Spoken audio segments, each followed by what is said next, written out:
welcome to our YouTube channel. Today we are going to discuss the changes which CBSE is going to implement from the year 2027 to 2028.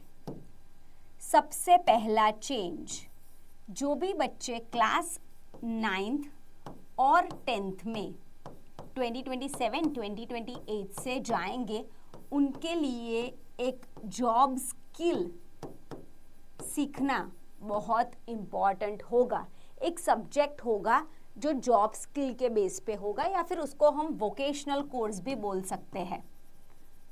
Vocational course मतलब current अभी 2026 में 9th के बच्चों के books change हो गए हैं. 2027 में 9th के बच्चों को दिया जाएगा एक अलग से subject which will be known as job skill. और जब वो 10th में जाएंगे मतलब 2028-2029 में, तब उनको ये सब्जेक्ट का बोर्ड एग्जाम भी देना पड़ेगा. फिलहाल अभी तक ऐसा था कि 9th और 10th यूनिसन में चल रहे थे. धीरे धीरे 6 से बुक्स चेंज होना शुरू हुए फ्रॉम पास्ट 3 इयर्स. फिर 7th के चेंज हुए, फिर 8th के, और ये साल 9th के बुक्स चेंज हो गए हैं 2026-2027 के लिए. पर ये बुक्स चेंज के साथ एक और नया रूल इम्प्लीमेंट होगा, वो है जॉब स्किल कोर्स या फिर वोकेशनल कोर्स. और नेक्स्ट साल के 9th के बच्चे जब 10th में जाएंगे 2028 में, तब वो ये पेपर का बोर्ड एग्जाम भी देंगे. ये पहला चेंज. दूसरा, एआई इंट्रोडक्शन. एआई ग्रेड 3 से इंट्रोड्यूस हो जाएगा और सीबीएसई का टारगेट है कि by year 2029 board will also start taking AI papers. आपको बोर्ड की एग्जाम में भी एआई के पेपर्स लिखने रहेंगे बाय 2029. मतलब एक जॉब स्किल का पेपर, एक वोकेशनल कोर्स का पेपर, एक एआई का पेपर. तो apart from the main subjects which is math, science, English and social science, ये स्किल बेस्ड सब्जेक्ट्स भी आपके करिकुलम में इंक्लूड किए गए हैं. अब आती है स्किल बेस्ड सब्जेक्ट्स, हमने देख लिए. अब देखते हैं कि मैथ्स और साइंस में क्या चेंज हुए हैं. अभी तक 10th स्टैंडर्ड में हमें सिर्फ 10th में हमें एक ऑप्शन मिलता था मैथ्स के लिए कि या तो हम बेसिक कर लें या तो हम एडवांस्ड मैथमेटिक्स कर लेते हैं. अगर बेसिक करते हैं तो हम कॉमर्स या तो फिर पीसीबी मतलब फिजिक्स, केमिस्ट्री, बायोलॉजी स्ट्रीम ही चूज कर पाते हैं. स्टैंडर्ड करते हैं तो हमारे लिए सारे डोर्स ओपन हो जाते हैं which is PCM, PCB as well as commerce. इसके साथ the CBSE is also going to introduce science में बेसिक और एडवांस्ड. ये 2 साल से बोलने में सुनने में आ रहा था कि हम चेंज करने वाले हैं, पर अभी तक कुछ हुआ नहीं था. But it is going to be implemented from 2027-2028. तो ये 2 साल 3 साल 9th और 10th के लिए इतने क्रूसिफिकेशन वाले हो जाने वाले हैं कि हर नए दिन एक नया चेंज ऑब्जर्व करेंगे.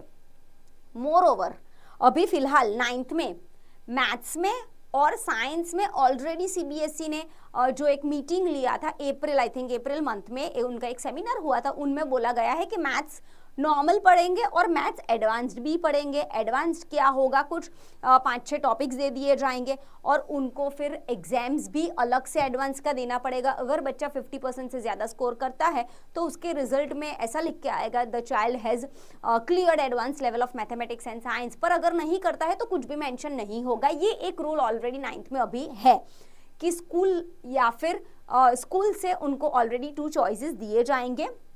वो ओके है, वो करे तो भी इट्स ओके, वो नहीं चूज करते तो भी इट्स ओके. बट 2027-2028 में ये कंपलसरी आ जाएगा कि साइंस में वो बेसिक साइंस का पेपर देंगे, जब सेम उसी तरीके से जैसे मैथ्स का अभी फिलहाल हो रहा है, वैसे साइंस में भी ये चेंज आने वाले हैं.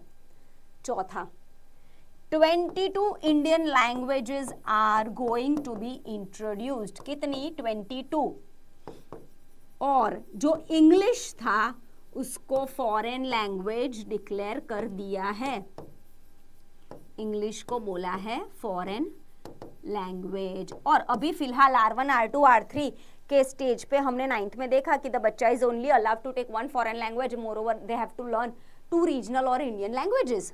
तो बहुत सारे पेरेंट्स, बहुत सारे बच्चों को ये डिसीजन एक डिफ़िकल्टी वाला लग रहा था और ऑलरेडी उसको सुप्रीम कोर्ट ने एक बार फिर से रिकंसिडर करने के लिए बोला है। मे बी दिस वीकेंड तक वो आ जाएगा कि 9th में बच्चों को R1, R2, R3 देना है या नहीं देना है, बिकॉज एक ही इंडियन लैंग्वेज, एक ही फॉरेन लैंग्वेज वो चूज कर सकते हैं और 2 रीजनल करनी है। और बहुत सारे बच्चों ने सिर्फ एक ही रीजनल या इंडियन लैंग्वेजेस पढ़े हैं, तो उनके लिए बहुत डिफिकल्ट हो जाने वाला होगा 9th स्टैंडर्ड में। इसीलिए उसको अभी फिर से हियरिंग के लिए हमने आगे भेजा हुआ है।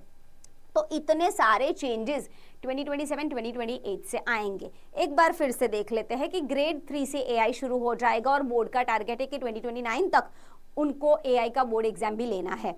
दूसरा, जैसे मैथ्स में बेसिक स्टैंडर्ड आ रहे हैं, वैसे साइंस में भी बेसिक और स्टैंडर्ड आएंगे या फिर बेसिक और एडवांस। 9th में अभी फिलहाल नॉर्मल मैथ्स और एडवांस मैथ्स है, नॉर्मल मैथ्स और एडवांस साइंस भी है। 9th की अगर अपडेट मैं आपको दूं तो इंग्लिश का टेक्स्ट बुक आ गया है, हिंदी का भी बाहर आ गया है, साइंस का पूरा आ गया है, मैथ्स का सिर्फ पार्ट 1 आया है और सोशल्स का कुछ भी हमें पता नहीं है। तो बहुत सारे चेंजेस से बच्चों को जाना पड़ेगा फॉर अपकमिंग 2-3 ईयर्स। उनको ये टाइम पे उनके emotional growth, mental resiliency, more over वो लोग टीनेजर की कैटेगरी में उनके अंदर होने वाले सारे चेंजेस, उसी के साथ हमें होने वाले एकेडमिक इतने सारे चेंजेस को भी अडॉप्ट करना पड़ेगा। आपको क्या लगता है कौन सा रूल, कौन सा लॉ बच्चों को बेनिफिट करेगा और कौन सा बच्चों के लिए नहीं सही जाने वाला है? वो आप मुझे कमेंट कर दीजिए, हम नीचे कमेंट सेक्शन में इंटरेक्शन करेंगे। Thank you.